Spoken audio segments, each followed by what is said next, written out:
مدرسہ تعلیم القرآن بلال مسجد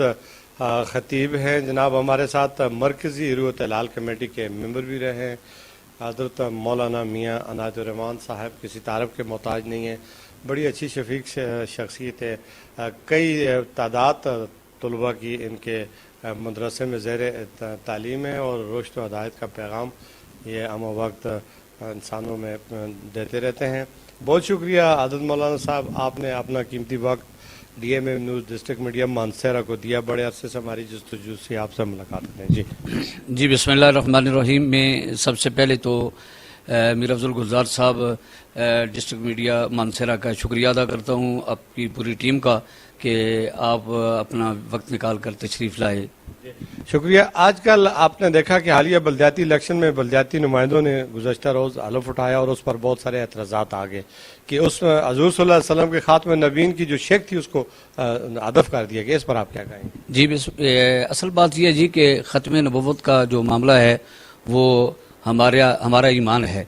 اور نبی کریم صلی اللہ علیہ وسلم کی دنیا سے جانے کے بعد یا آپ صلی اللہ علیہ وسلم کی زندگی میں جب جن لوگوں نے نبوت کا دعویٰ کیا اس سے لے کر آج تک الحمدللہ مسلمانوں نے اپنے خون سے اس کا دفاع کیا۔ وقت آ جاتا ہے کہ مرزا غلام محمد قادیانی جب انگریز کا خود ساختہ پودا جو تھا، جو انگریز نے مسلمانوں کی ایمان پر وار کرنے کے لیے اس کو تیار کیا، تو مسلمانوں نے اس کے خلاف جو ہے نا جی وہ آواز ہی نہیں بلند کی، بلکہ 74 کی تحریک میں 10,000 جو ہے نا جی وہ 54 کی تحریک میں 10,000 آدمی، جنرل اعظم جب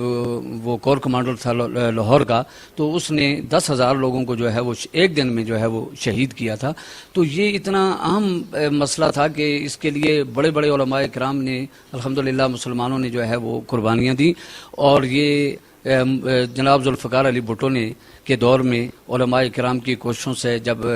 مرزائیوں کو غیر مسلم اقلیت قرار دے دیا گیا، اور اس کے بعد بھی انہوں نے سر اٹھایا لیکن ان کی سرکوبی کی گئی۔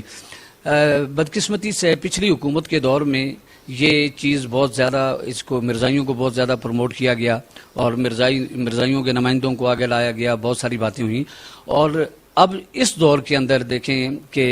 ابھی حالیہ بلدیاتی انتخابات میں یہ ان کے حلف نامے سے ختم نبوت کا پیرا جو ہے وہ حذف کر دینا، یہ بہت بڑا جو ہے وہ المیہ ہے، اور ہم مسلمانوں کے لیے، نبی کریم صلی اللہ علیہ وسلم کے غلاموں کے لیے بہت بڑا ایک چیلنج ہے۔ اور جن لوگوں نے بھی یہ کیا ہے ہم اس کی پرزور مذمت نہیں کرتے، بلکہ ہم اس کا جو ہے اس کا بھرپور ان کا پیچھا کریں گے۔ ہم نے یہ دیکھنا ہے کہ یہ کن لوگوں نے یہ حلف نامہ تیار کیا اور کس کے کہنے پر جو ہے وہ یہ تیار کیا۔ اور آج ہی ہم سب نے، علماء کرام نے اپنی اپنی مساجد میں اس کی بھرپور مذمت کی ہے کہ، اور ساتھ ہی ہمارے مرکزی جامع مسجد کے جو مفتی صاحب ہیں، مفتی وقار الحق عثمان صاحب،